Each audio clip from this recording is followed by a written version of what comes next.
ఇప్పుడే country delight app ని download చేసుకోండి. Download the country delight app now. America అధ్యక్షుడు డొనాల్డ్ ట్రంప్ ప్రపంచ కుబేరుడు టెస్లా అధినేత ఎలాన్ మస్క్ గతంలో దోస్తు మేరా దోస్త్ అంటూ తిరిగారు. 2024 ఎన్నికల సమయంలో మస్క్ ట్రంప్ ప్రచారానికి ఆర్థిక మద్దతు ఇచ్చినట్టుగా సమాచారం. ఆయన విజయం సాధించడానికి చాలా వరకు కృషి చేశాడు. రెండోసారి అధ్యక్షుడిగా ఎన్నికైన ట్రంప్ పదవిలో ఉన్న సమయంలో ఎన్నో రకాలుగా సహకరించాడు.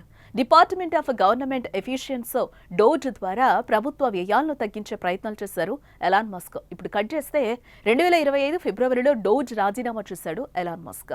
అప్పటి నుంచి ఇద్దరి మధ్య పచ్చగడ్డ వేస్తే భగ్గుమంటోంది. తాజాగా ట్రంప్ తీసుకున్న నిర్ణయంపై మరోసారి ఫైర్ అయ్యాడు ఎలాన్ మస్క్. ఇందుకే ట్రంప్ చేసిన పనేంటి, పూర్తి వివరాలు చూద్దాం.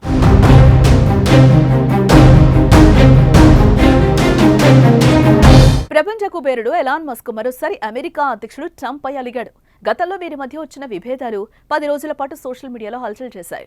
ట్రంప్ పాలకవర్గం తీసుకొచ్చిన బిగ్ బ్యూటిఫుల్ బిల్ ను మస్క్ తీవ్రంగా వ్యతిరేకించడమే అందుకు కారణం కూడా. ఒకరిపై ఒకరు ఎక్స్ వేదికగా విమర్శించుకున్నారు. ఆ తర్వాత మస్క్ మనసు మార్చుకుని తాను ట్రంప్ పై అలాంటి వ్యాఖ్యలు చేసి ఉండకూడదు, అందుకు ఆయనకు సారీ చెబుతున్నా అంటూ కూడా ట్వీట్ చేశాడు. ఇద్దరి మధ్య వివాదం ముగిసిపోయిందని అందరూ భావించారు. తాజాగా మరోసారి ట్రంప్ పై మస్క్ ఫైర్ అయినట్లుగా తెలుస్తోంది.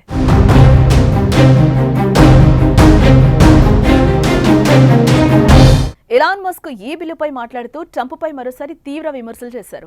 గతంలో బిగ్ బ్యూటిఫుల్ బిల్లును వ్యతిరేకించిన విషయం తెలిసిందే. ఈ బిల్లుపై సెనేట్లో ఓటింగ్ జరగడానికి కొన్ని గంటల ముందు ఎక్స్ లో వరుస పోస్టులు పెట్టాడు మస్క్.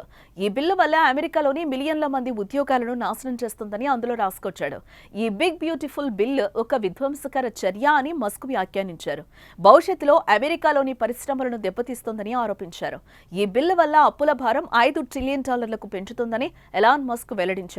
ఈ బిల్లు ఆమోదిస్తే అమెరికా ఆర్థిక వ్యవస్థపై పెను భారం పడుతుందని విమర్శించాడు.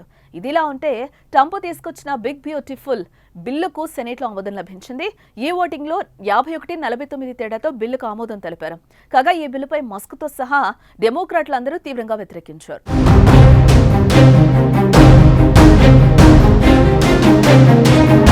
ఒకప్పుడు కలిసిమెలిసి తిరిగిన ట్రంప్ మస్క్ మధ్య బిగ్ బ్యూటిఫుల్ బిల్లు చిచ్చుపెట్టింది. ఒకరిపై మరొకరు తీవ్ర విమర్శలు చేసుకుని రచ్చకెక్కిన సంగతి తెలిసిందే. మస్క్ డోజ్ నుంచి బయటకు వచ్చిన తర్వాత ట్రంప్ పై మస్క్ సంచలన ఆరోపణలు చేశారు. దీంతో ట్రంప్ కూడా సోషల్ మీడియాలో గట్టిగానే కౌంటర్ ఇచ్చాడు. ఇద్దరి మధ్య వివాదం చినికి గాలివానగా మారి ఇక అమెరికా సెక్స్ కుంభకోణంలో ట్రంప్ పై ఆరోపణలు గుప్పిస్తూ చేసిన పోస్ట్ కూడా తీవ్ర దుమారమే రేపింది. మస్క్ చేసిన పనికి ట్రంప్ ఆయన ఆర్థిక వ్యవస్థపై దెబ్బ కొట్టాడు. దీంతో ట్రంప్ విషయంలో ఎలాన్ మస్క్ వెనక్కి తగ్గి ఆ వివాదాస్పద పోస్ట్ ను డిలీట్ చేశాడు. అంతేకాదు ట్రంప్ విషయంలో తాను తొందరపడ్డానని, అలాంటి పోస్టులు పెట్టకుండా ఉండాల్సిందని చెప్పుకొచ్చాడు.